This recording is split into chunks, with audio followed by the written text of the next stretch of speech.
Hello, everyone. My name is James Rolfe. I'm a graduate student here with Georgia Tech's online Masters of Science in Cybersecurity program, here with this spring 2026 semester of Introduction to Cyber-Physical System Security. And today we're going to be going over my paper presentation for a paper titled Wireless Attacks on Aircraft Instrument Landing Systems.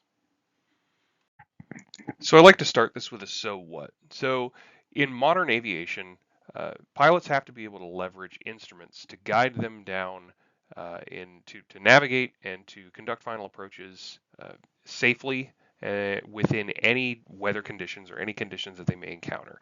Attacks against the instrument landing system here in particular that are discussed in this paper are going to be jeopardizing that safety and the ability for pilots to trust those instruments. So a quick overview of what we're going to talk about here. So I'll start off with some information about the paper, the authors, when this was presented, and then we'll go into some of the background that's needed to really talk about these attacks. So starting off with differences between visual and instrument flight rules and why that necessitates the usage of instruments. And then we're going to talk about one instrument in particular that is the focus of this paper, the instrument landing system. Talk about how that works, what it's relying on, kind of at a high level. And then we'll go into the experimental setup that the authors used for their attacks. Then we'll discuss some of the ILS attacks in particular. So there's going to be two different types of attacks that they demonstrated, what the results of those attacks were, what they observed, and then we'll talk about potential solutions and countermeasures, and then finally hit the references slide. So very briefly, this paper was authored by four authors from the Khoury College of Computer and Information Sciences at Northeastern University in Massachusetts. And this was presented at the 28th Usenix Security Symposium in August of 2019. All right, so let's get into it. So the first thing to ask is why instruments? So in aviation, you have two regimes of flight. The first of which is visual flight rules, or VFR, and this is very intuitive, but really this governs your flight during visual meteorological conditions. And all this is saying is that you have conditions that allow you to navigate via visual references with the most primitive of instruments, your Mark I eyeball. So for an example of this, if we look at the bottom left of the page, we see we're on approach to a runway that's actually 21 right at Nellis Air Force Base. And really what the takeaway is here is that we can see everything we need to see. So it's a nice clear day.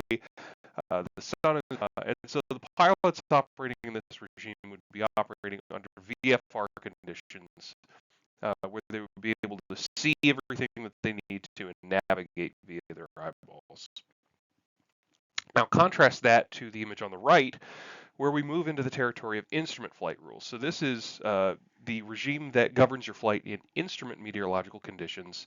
And this requires pilots to navigate with onboard instruments. So this is typically going to be in poor weather conditions, lots of cloud coverage, maybe bad fog or precipitation when you're flying at night. So if we look at the image on the bottom right, this is kind of in stark contrast where this pilot ain't going to be able to see anything. So we're on final approach to a runway. I can't even tell what runway it is, but most likely they were not able to see the runway lights or anything that they needed to guide their approach visually until very late in the game when they're almost ready to touch down. And so a pilot would be using instruments within the cockpit that they have to be able to implicitly trust in order to guide them down without the references for their visual aids. So there's lots of different types of instruments, but the one that we're focused on here in this paper is what's known as the instrument landing system. And so specifically, this is a precision instrument system that provides final approach guidance by way of providing horizontal and vertical guidance using radio signals that are transmitted from the ground to the equipment in the cockpit of the aircraft. So you have two kinds of guidance here. You have a localizer, which transmits frequencies on VHF in the frequency range shown here. This is going to provide horizontal guidance to help guide an aircraft onto the center line of a runway.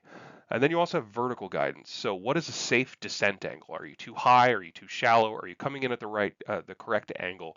And that's provided via a glide slope, which is transmitting on a UHF frequency. So it should be noted that the frequencies are publicly known. They have to be in order for pilots to safely use them. They're on the front of any approach plate for any given runway that is equipped with ILS so that a pilot can look it up, reference it, and use that information to help safely land. Also, what's good to note is that what the frequency that is listed is always the localizer frequency. The glide slope frequencies are tied to the localizer frequency, and if you know the localizer frequency, you will always know the glide slope frequency because it's just simple math to figure it out. That is done transparently. The aircraft does that. The pilot does not have to manually punch that in. So there's some interesting math that takes place here in order to generate the correct signals to guide an aircraft. We're not going to go into the details of the math, but really what's happening is that ILS uses two different tones, so a 90 hertz tone and a 150 hertz tone that are modulated onto the ILS carrier waves. So these are combined in two different ways. So first they are added in phase. This creates what's known as a carrier plus sideband signal. And then in the sideband only signal, or SBO, the 90 hertz tone is going to be added to the antiphase of the 150 hertz tone. So it creates a distinct signal with some distinct properties. And so we end up with the two signals, the CSB and the SBO. And these are combined at both the left and the right antenna arrays on either side of the runway and transmitted.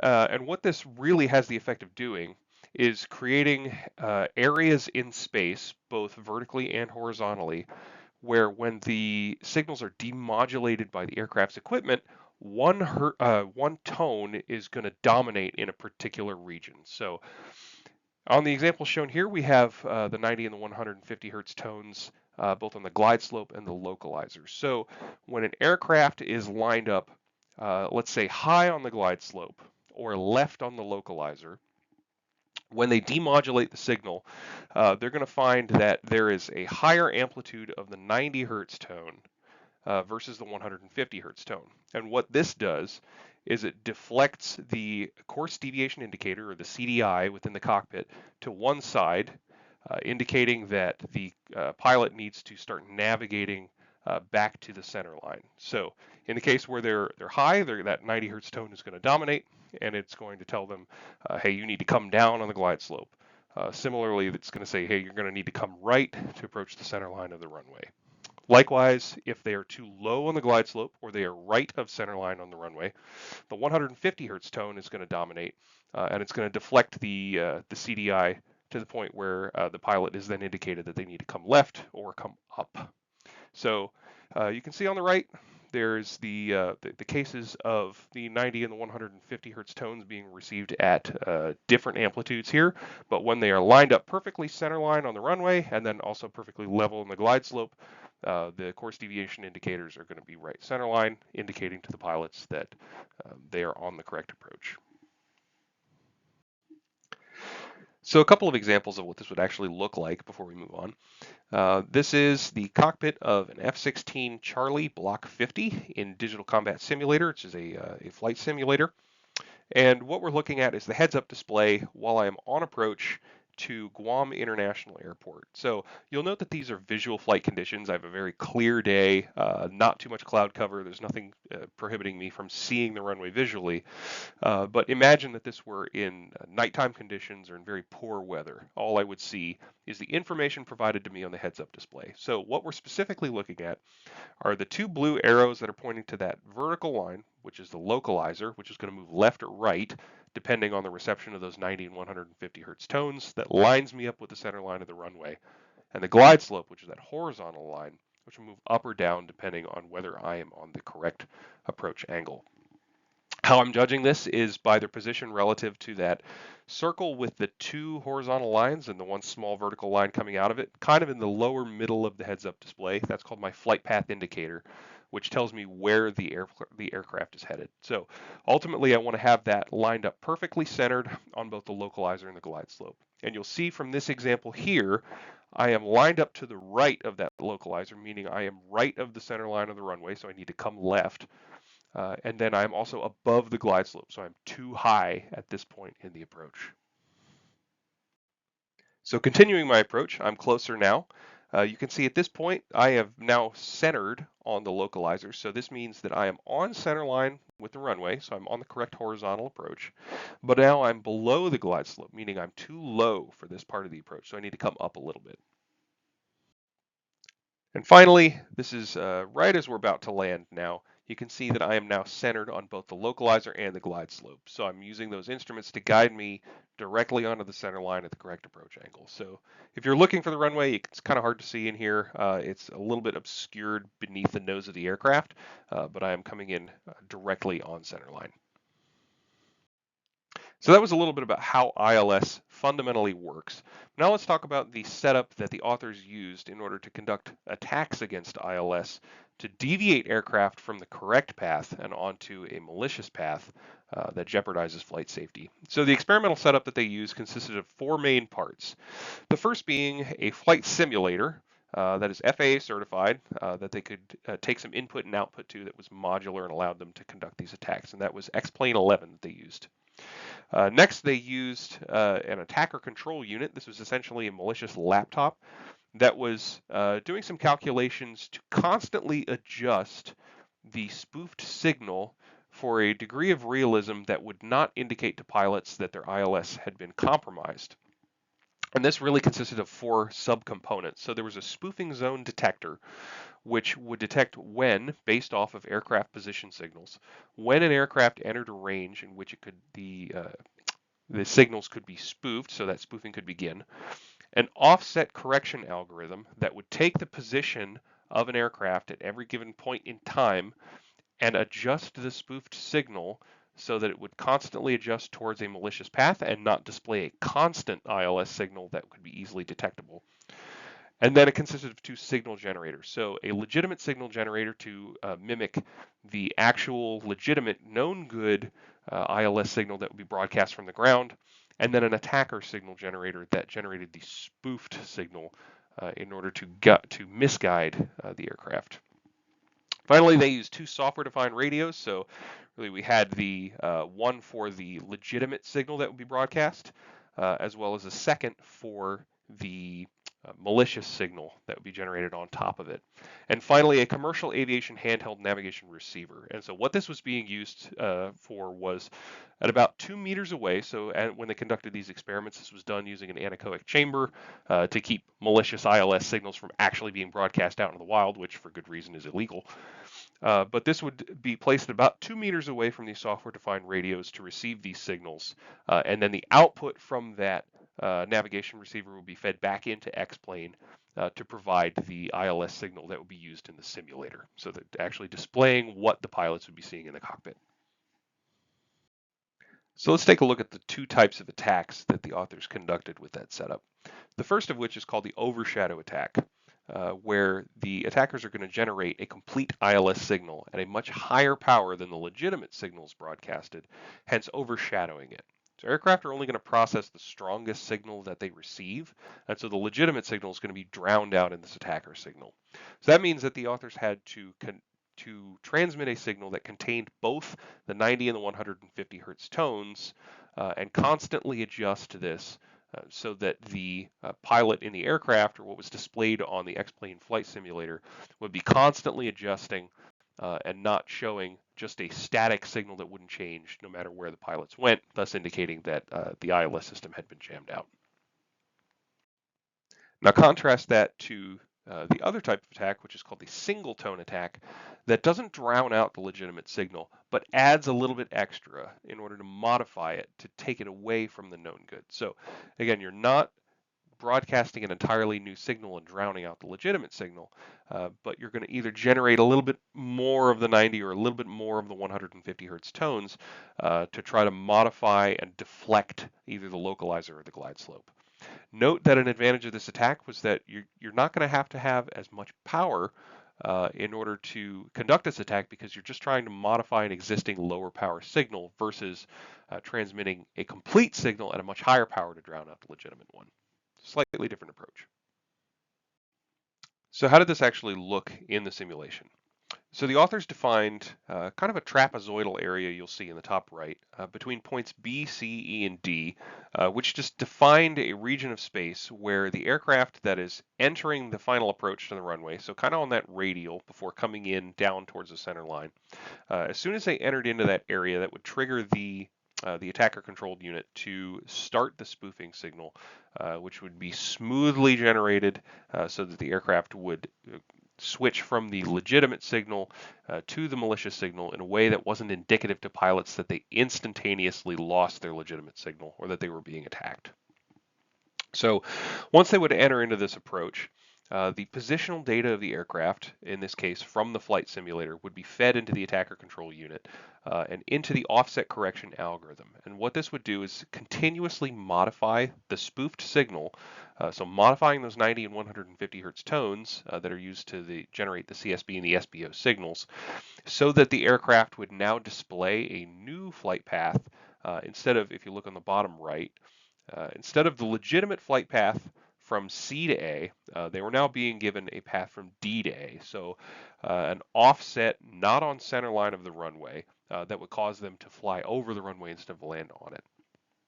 So the key here is that this offset correction algorithm would provide constant updates. And what this would do is continuously fix the signal of the ILS signal in the cockpit that the pilot would be looking at that would constantly adjust to their corrections. So in the case of a static attack that didn't use this correction algorithm, all the pilot would see is a continuous position on the CDI, or the course deviation indicator, that would have the same position no matter which direction they moved, which would be very indicative that their instruments were not functioning normally.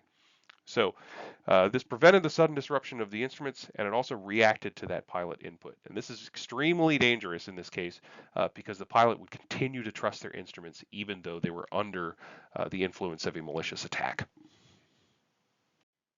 And the results that the authors observed from this overshadow attack were pretty alarming. So in order to conduct this, the localizer offset was spoofed from that 0 degree from center line. It was spoofed to 0.5 degrees, 1 degree, and 1.5 degrees from the runway center line on each side of the runway. So 6 different variations with 5 runs per variation. And you can see on the top right, that was the offset of the touchdown point in meters from center line of the runway. So we're looking at over 50 meters offset from the center line of the runway, which in many cases is off the tarmac completely, just from a 1.5 degree offset from the center line of the runway.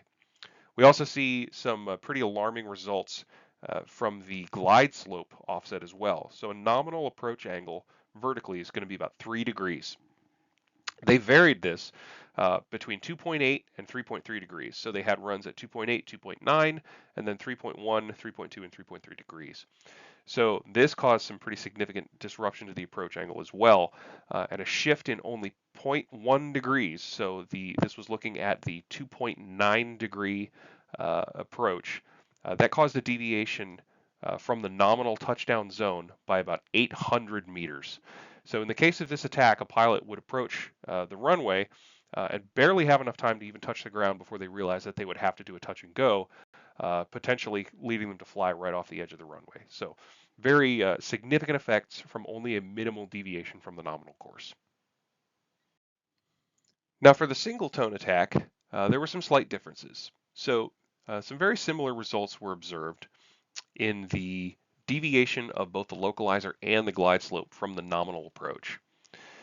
In this case, only a single sideband signal was transmitted, and they observed about a 50% greater power efficiency in the case of the single tone versus the overshadow attack. Remember that the single tone only modifies an existing ILS signal. It doesn't broadcast an entirely new ILS signal on top of it that you would have to transmit at a higher power to jam out the legitimate one. So this has the effect of potentially allowing adversaries with maybe less sophisticated equipment or more power constraints to have a similar effect on aircraft instruments. One significant takeaway, though, is that the single tone attack did generate a significantly more jitter within the instruments in the cockpit.